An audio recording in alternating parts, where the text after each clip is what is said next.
भगवती शिक्षक प्रशिक्षण महाविद्यालय के ऑनलाइन क्लासेज में आपका हार्दिक स्वागत है।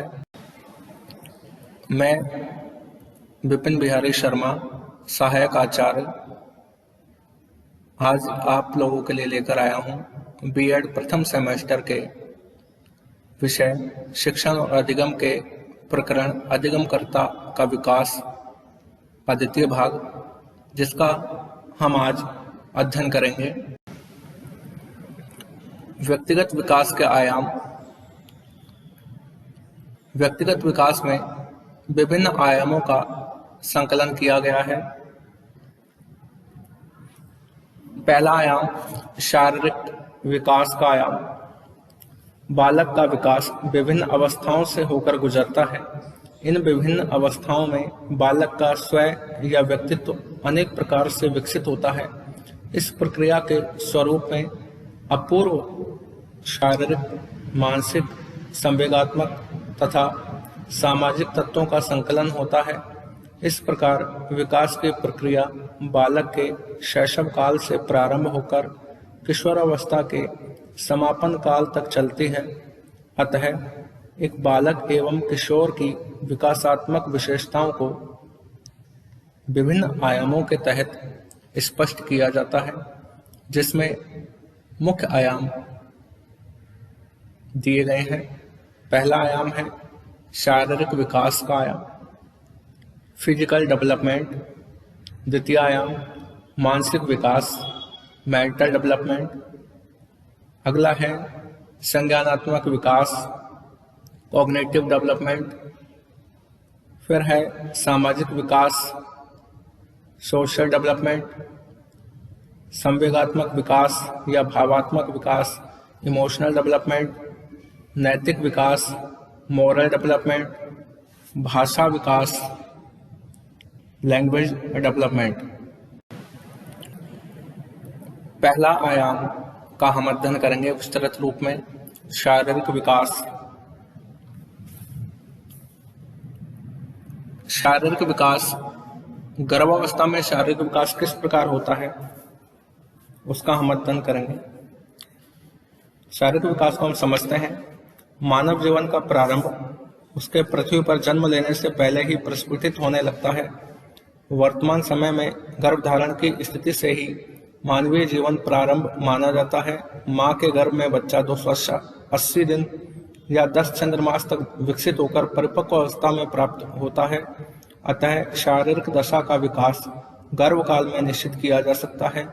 मानव की विभिन्न अवस्थाओं में शारीरिक विकास को विभिन्न प्रकार स्पष्ट किया जाता है। गर्भावस्था में शारीरिक विकास, शुक्राणु तथा डिंब के संयोग से गर्भ स्थापित होता है। इस अवस्था में बालक का शारीरिक विकास 3 अवस्थाओं में विकसित होकर पूर्ण होता है। पहली अवस्था डिंबावस्था। इस अवस्था में पहले डिंब उत्पादन होता है। इस समय अंडे के आकार का विकास होता है। इस समय उत्पादन कोश में परिवर्तन होने लगते हैं। इस अवस्था में अनेक रासायनिक क्रियाएं उत्पन्न होती हैं, जिससे कोशों में विभाजन होना प्रारंभ हो जाता है। द्वितीय भ्रूणीय अवस्था। इस अवस्था में डिंब का विकास प्राणी के रूप में होने लगता है। इस समय डिंब की थैली में पानी हो जाता है और उसे पानी की थैली की संज्ञा दी जाती है। यह प्राणी को गर्भावस्था में विकसित होने में सहायता देती है। जब 2 माह व्यतीत हो जाते हैं तो सिर का निर्माण, फिर नाक, मुंह आदि का बनना प्रारंभ होने लगता है। इसके पश्चात शरीर का मध्य भाग एवं टांगे, घुटने आदि विकसित होने लगते हैं। तृतीय भ्रूणावस्था। गर्भावस्था में द्वितीय माह से लेकर जन्म लेने तक की अवस्था को भ्रूणावस्था कहते हैं। तृतीय चंद्र माह के अंत तक भ्रूण 3.5 इंच लंबा एवं 3/4 औंस भारी होता है। 2 माह के बाद 10 इंच लंबा एवं भार 7 से 10 औंस हो जाता है। 8वें माह तक लंबाई 16 से 18 इंच तथा भार 4 से 5 पाउंड हो जाता है। जन्म के समय शिशु की लंबाई 20 इंच के लगभग तथा भार 7 या 7.5 पाउंड हो जाता है। विकास की इसी अवस्था में त्वचा, अन्य अंग आदि बनते हैं तथा बच्चे की धड़कन आसानी से सुनाई जा सकती है। अगला है हमारा शैशवावस्था में शारीरिक विकास। शैशवावस्था में शारीरिक विकास का हम विस्तृत अध्ययन करेंगे। बालक का शैशव काल जन्म से 6 वर्ष तक माना जाता है। वह इस समय अपने माता पिता एवं संबंधियों पर पूर्ण रूप से निर्भर होता है। उसका संपूर्ण व्यवहार मूल प्रवर्तनात्मक होता है। उसके शारीरिक विकास का निर्धारण वंशानुक्रमीय एवं पर्यावरणीय तत्वों पर निर्भर होता है। अतः शैशवावस्था में शारीरिक विकास निम्न बिंदुओं के तहत होता है। पहला, भार एवं लंबाई। विभिन्न तथ्यों से स्पष्ट हो चुका है कि जन्म के समय लड़की का भार लड़कों से अधिक एवं लंबाई में लड़के अपेक्षाकृत लड़कियों से अधिक लंबे होते हैं। जन्म के समय शिशु का भार 5 से 8 पाउंड तक होता है। 4 माह में 14 पाउंड, 8 माह में 18 पाउंड, 12 माह में 21 पाउंड तथा शैशवावस्था की समाप्ति पर 40 पाउंड भार विकसित हो जाता है। जन्म के समय शिशु की लंबाई लगभग 20 इंच होती है। 1 वर्ष में 27 से 28 इंच, 2 वर्ष में 31 इंच, शैशवावस्था की समाप्ति तक 40 से 42 इंच तक लंबाई विकसित हो जाती है। हड्डियां। जन्म के समय शिशु की हड्डियां मुलायम एवं लचीली होती हैं। इन छोटी छोटी हड्डियों की कुल संख्या 270 होती है। जब शिशु को फास्फोरस, कैल्शियम एवं खनिज पदार्थों से युक्त भोजन दिया जाता है तब ये हड्डियां मजबूत एवं सशक्त होती जाती हैं और शिशु का धीरे धीरे अपने अंगों पर नियंत्रण बढ़ता जाता है। बालिकाओं की अपेक्षा बालकों की हड्डियों में तीव्र विकास होता है। सिर एवं मस्तिष्क। नवजात शिशु के सिर का अनुपात शरीर की लंबाई की अपेक्षा चौथाई होता है। जन्म के समय मस्तिष्क का भार 350 ग्राम होता है। यह भार 2 वर्ष में दोगुना और 6 वर्ष में 1260 ग्राम हो जाता है। दांत। शिशु के जन्म से 5 या 6 माह में नीचे की ओर के अस्थायी दांत निकलते हैं। 1 वर्ष में लगभग 8 दांत एवं 4 वर्ष तक अस्थायी सभी दांत निकल आते हैं। मांसपेशियां। शिशु की मांसपेशियों का भार शरीर के भार का 23% होता है। धड़कन। शिशु की हृदय की धड़कन 1 मिनट में 140 बार होती है। शैशवावस्था के अंत तक हृदय की धड़कन की संख्या 100 रह जाती है। अन्य अंगों में शिशु की टांगों एवं भुजाओं का विकास बहुत ही तीव्र गति से होता है। इस अवस्था में यौनांगों का विकास बहुत ही मंद गति से होता है।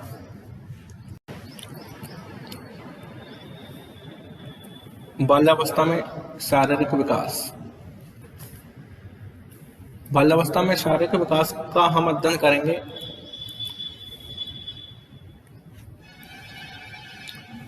बाल्यावस्था का काल 6 से 12 वर्ष तक माना जाता है। कोल एवं मॉर्गन ने लिखा है, विकास ही परिवर्तनों का आधार है। यदि बालक का शारीरिक विकास नहीं होता है तो वह कभी प्रौढ़ नहीं हो सकता। अतः हम यहाँ पर क्रो के अनुसार बाल्यावस्था में होने वाले शारीरिक विकास का वर्णन देखेंगे।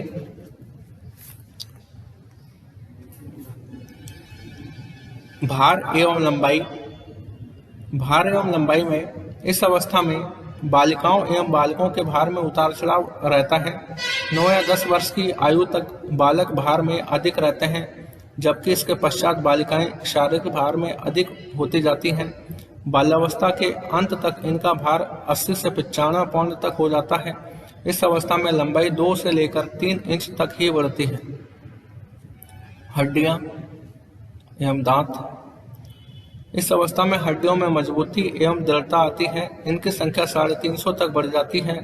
दांतों में स्थायित्व आना आरंभ हो जाता है। दांतों की संख्या 32 होती है। बालकों की अपेक्षा बालिकाओं के दांतों का स्थायीकरण शीघ्र होता है। सिर एवं मस्तिष्क। बाल्यावस्था में सिर एवं मस्तिष्क में परिवर्तन होता रहता है। 5 वर्ष की आयु में बालक के मस्तिष्क का भार शरीर के भार का 95% होता है। इसी प्रकार 9 वर्ष की आयु में बालक के मस्तिष्क का भार शरीर के भार का 90% होता है। धड़कन। हृदय की धड़कन में कमी होती है।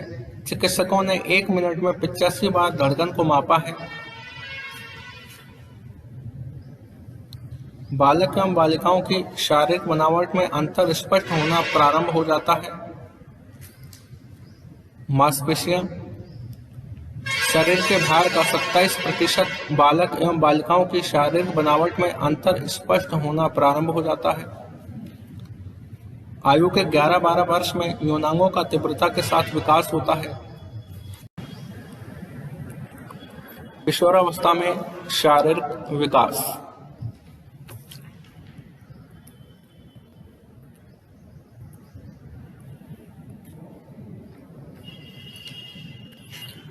पहला, किशोरावस्था में शारीरिक विकास को हम निम्न बिंदुओं में वर्गीकृत करेंगे। पहला, भार एवं लंबाई।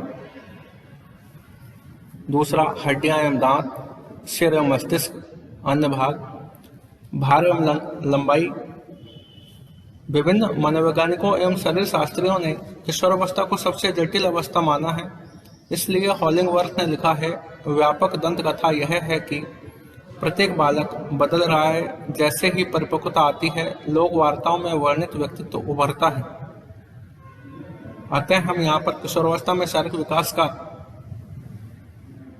बिंदुओं में अध्ययन करेंगे। भार एवं लंबाई। किशोरावस्था में बालक एवं बालिकाओं के भार एवं लंबाई में तीव्रता के साथ वृद्धि होती है। 18 वर्ष के अंत तक लड़कों का भार लड़कियों के भार से लगभग 25 पाउंड अधिक हो जाता है। शरीर शास्त्रियों के अवलोकनों से स्पष्ट हो चुका है कि लड़कियों की लंबाई 16 वर्ष तक परिपक्व हो जाती है, जबकि लड़कों की लंबाई 18 वर्ष तक परिपक्व हो पाती है। हड्डियां एवं दांत। किशोरावस्था में संपूर्ण शरीर में हड्डियों का ढांचा पूर्ण हो जाता है। हड्डियों में मजबूती आ जाती है और छोटी छोटी हड्डियां भी एक दूसरे से जुड़ जाती हैं। इस अवस्था में दांतों का स्थायीकरण हो जाता है। लड़के एवं लड़कियों में अकल के दांत निकलना आरंभ हो जाते हैं। ये दांत इस अवस्था के अंतिम दिनों में निकलते हैं। सिर एवं मस्तिष्क। किशोरावस्था में सिर एवं मस्तिष्क का विकास निरंतर जारी रहता है। सिर का पूर्ण विकास मध्य किशोरावस्था में ही हो जाता है। विद्वानों ने इसकी आयु लगभग 15 से 17 वर्ष के बीच मानी है। इस समय मस्तिष्क का भार 1200 से लेकर 1400 ग्राम के बीच होता है। अन्य भाग। इस अवस्था में मांसपेशियों में सुडौलता एवं सुदृढ़ता आनी प्रारंभ हो जाती है। 12 वर्ष की आयु में मांसपेशियों का भार शरीर के कुल भार का लगभग 33% और 16 वर्ष की आयु में लगभग 44% होता है। इस अवस्था में हृदय की धड़कन में पूर्ण कमी आनी प्रारंभ हो जाती है और यह 1 मिनट में 72 बार होती है। लड़कों में पुरुषत्व एवं लड़कियों में स्त्रीत्व की पूर्ण विशेषता प्रकट होने लगती है।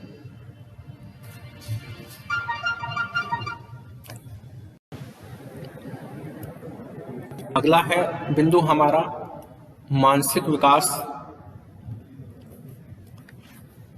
जन्म के समय शिशु असहाय अवस्था में होता है। वह मानसिक क्षमता में भी पूर्ण अविकसित होता है। आयु की वृद्धि एवं विकास के साथ साथ बालकों की मानसिक योग्यता में भी वृद्धि होती है। इस पर वंशानुक्रम एवं पर्यावरण दोनों का अत्यधिक प्रभाव पड़ता है। जे.एस. राउस ने लिखा है, हमारे मस्तिष्क का विकास वंशानुक्रमीय प्रभावों के हस्तांतरण एवं अर्जित प्रभावों के मिश्रण के परिणाम स्वरूप संपूर्ण रूप से संगठित होता है। शैशवावस्था में मानसिक विकास का हम अध्ययन करेंगे।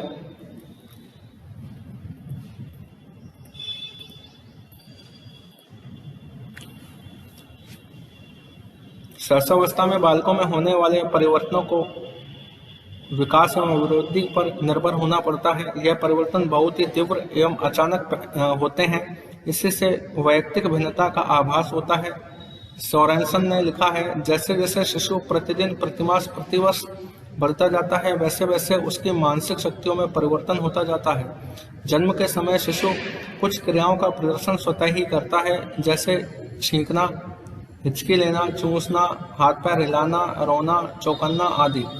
इसके साथ उसका मानसिक विकास ज्ञानेंद्रियों पर निर्भर करता है। वह अपने मानसिक विकास को वस्तु का आधार मानकर विकसित करता है, इसलिए बालकों को विभिन्न प्रकार के प्रतिरूप दिए जाते हैं। इनको देखकर वे मस्तिष्क में वस्तु के अनुरूप प्रतिमा बना लेते हैं। मानसिक विकास के द्वारा ही वे शरीर के अंगों का सही प्रयोग करना प्रारंभ करते हैं। प्रथम वर्ष में मनोवैज्ञानिकों के अनुसार शिशु ध्यान लगाना, संवेगों का प्रकट करना, शारीरिक अंगों में परिवर्तन लाना, विभिन्न ध्वनियाँ करना, वस्तुओं को पकड़ना, अपनी पसंद एवं नापसंद प्रकट करना, अनुकरण के द्वारा सीखना आदि क्रियाओं का प्रयोग करना प्रारंभ कर देता है। प्रथम वर्ष की समाप्ति पर एवं द्वितीय वर्ष के प्रारंभ में शिशु 2-4 शब्द बोलना प्रारंभ कर देता है। द्वितीय वर्ष के अंत तक उसको 100 से लेकर 200 शब्द तक बोलने आने लगते हैं। तृतीय एवं चतुर्थ वर्ष में शिशु बोलना एवं लिखना सीख जाता है। इस समय वह अपने हाथों पर नियंत्रण करना प्रारंभ कर देता है। शैशवावस्था के अंतिम दिनों में नाम बोलना, लिखना, गिनती का प्रयोग करना एवं जटिल वाक्यों को दोहराना आदि का विकास होता है। निष्कर्ष के तौर पर हम कह सकते हैं कि इस अवस्था में बालक स्थूल से सूक्ष्म की ओर, अस्पष्टता से स्पष्टता की ओर तथा अनिश्चितता से निश्चितता की ओर प्रस्तुत रहता है।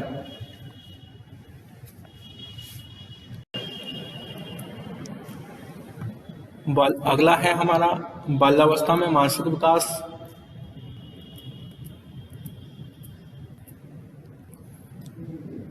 बाल्यावस्था में मानसिक विकास बड़ी तीव्र गति से होता है। इस समय बालक की सहज प्रवृत्तियां एवं मूल प्रवृत्तियां उसके सीखने में सहयोग प्रदान करती है, जिससे उसकी जिज्ञासा शांत होती है। उसमें रुचि, चिंतन, स्मरण, निर्णय एवं समस्या समाधान आदि गुणों का स्वतः ही विकास होता है। जैसा कि क्रो ने लिखा है, जब बालक लगभग 6 वर्ष का हो जाता है तब उसकी मानसिक शक्तियों एवं योग्यताओं का पूर्ण विकास होता है। अतः बाल्यावस्था में मानसिक विकास अग्रलिखित प्रकार से प्रस्फुटित होता है। बाल्यावस्था के प्रारंभिक वर्षों में बालक मातृभाषा के स्वर एवं व्यंजन तथा गिनती पर अधिकार प्रकट करता है। अपने शरीर के अंगों को बताना एवं वस्तुओं में अंतर स्थापित करना प्रारंभ कर देता है। वह छोटी छोटी घटनाओं का वर्णन एवं जटिल वाक्यों का प्रयोग करना प्रारंभ करता है। दैनिक प्रयोग की समस्याओं का समाधान भी करना प्रारंभ कर देता है। बाल्यावस्था के मध्य के वर्षों में बालक की रटन एवं ग्रहण शक्ति में तीव्र वृद्धि होती है। वह छोटी छोटी पंक्तियों को दोहराना, कहानी को सुनाना आदि सीख जाता है। वह दैनिक व्यवहार को करना सीख जाता है। दिन, तारीख, वर्ष एवं सिक्कों का पूर्ण ज्ञान प्रकट करने लगता है। वह देखी हुई घटना का स्पष्ट वर्णन करना आरंभ कर देता है। बाल्यावस्था के अंतिम वर्षों में वह छोटी छोटी कहानियों को सुना सकता है। उसके बोलने की गति 3 मिनट में 60-70 शब्द तक हो जाती है। वह सामाजिकता के प्रति जागरूक होने लगता है। इस समय बालक स्वयं निरीक्षण एवं परीक्षण में विश्वास करता है। यह जिज्ञासा, निरीक्षण और तर्क आदि शक्तियों का प्रयोग करके मानसिक चेतना को प्रकट करता है। वह संसार के विभिन्न वस्तुओं का ज्ञान प्राप्त करता है। वह देखी हुई फिल्म अथवा कहानी का 3/4 भाग सुनाने में सफल होता है।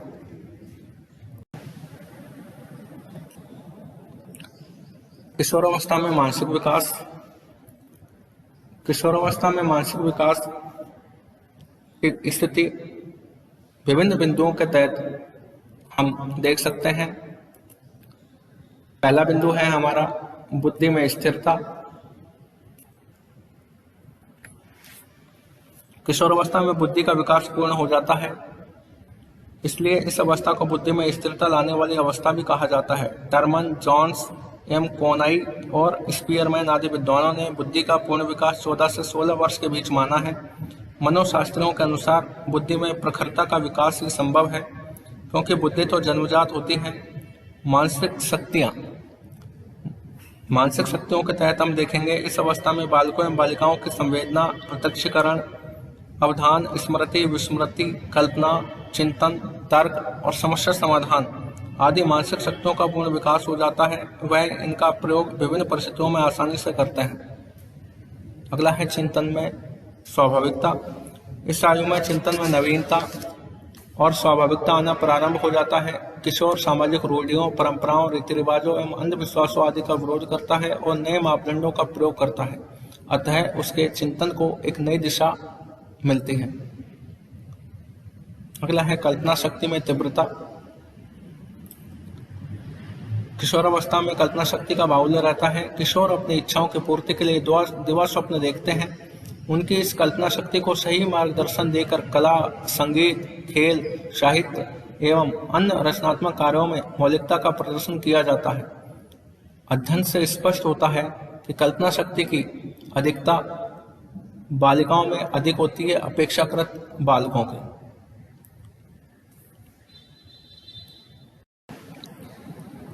धन्यवाद।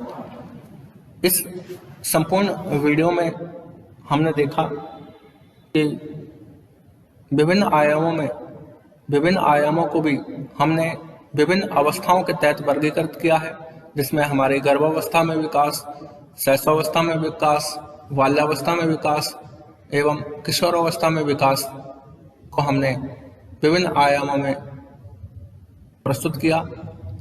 मुझे उम्मीद है कि आप सब लोग इस वीडियो से लाभान्वित हुए होंगे और आपको यह प्रकरण समझने में बहुत उपयोगी साबित हुआ होगा। धन्यवाद।